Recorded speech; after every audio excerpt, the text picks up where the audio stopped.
Missouri man imprisoned for nearly 2 decades for a murder he did not commit is free this morning. An emotional David Robinson walked out of prison last night after Missouri's Attorney General and local prosecutors dismissed the charges against him. At first, the Department of Corrections refused to release him. 48 Hours' Erin Moriarty has been closely following this story and is back here again with the latest on Robinson's difficult path to freedom. When you left the table yesterday, Erin, we all said, I hope that he gets good news.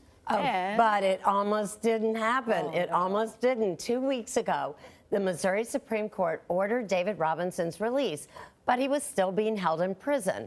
The Department of Corrections stalled last night, saying they wanted clear direction before releasing him. So last night, Robinson's attorneys filed an emergency motion to have him freed, and it worked. David Robinson walked out of a Jefferson City prison on Monday night. After nearly 18 years, he finally got to hug his mom as a free man. I love you, Mama. I love you, too. It was an emotional reunion that almost didn't happen. Hey, can you hear me? Hours before, family members waiting outside spoke with Robinson on the phone as his attorneys worked to have him released. On Monday, Robinson's attorneys filed an emergency petition describing his situation as a miscarriage of justice that requires immediate intervention. I think that it's certainly fair to say that the institutions have failed David for the past 17 years. His release brings to an end a legal struggle that began when he was wrongfully convicted in the 2000 murder of Sheila Box at the Sykeston, Missouri intersection. Been a living nightmare. It's been a up and down roller coaster. Robinson was sentenced to life without parole on the word of 2 police informants, both of whom later recanted. Another man, Romance Mosby, later confessed to the crime. In 2009, Mosby took his own life. In February, a judge appointed by the Missouri Supreme Court found that by clear and convincing evidence, David Robinson did not kill Sheila Box, but is actually innocent of that crime. Even Sheila Box's daughter, Crystal King, agreed.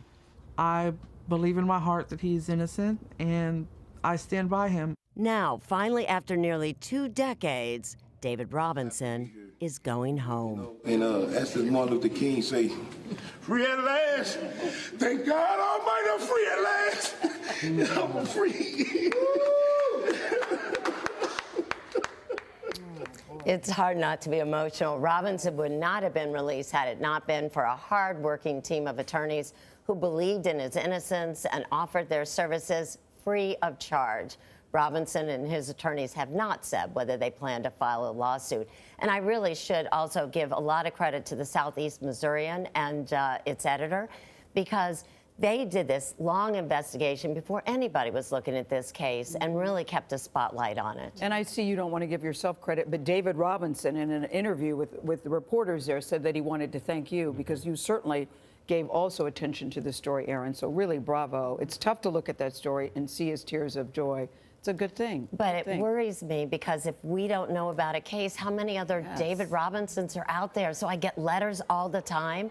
Sometimes they're hard to read, and I put them aside. I worry about this all the time. And last year, there were 136 people who were released after being wrongly imprisoned, so there are others. The appellate system has to be, no one's saying that, the appellate system has to be changed. It used to be, we believe that the jury system worked perfectly. Now, because of DNA, we know it doesn't. And as we saw in the David Robinson case, it's very difficult to overturn a conviction. Well, we're happy for him. These stories make a difference. Well, Erin, thank you. A reminder about great journalism. Yes. Thank you. Yeah, great work, Erin.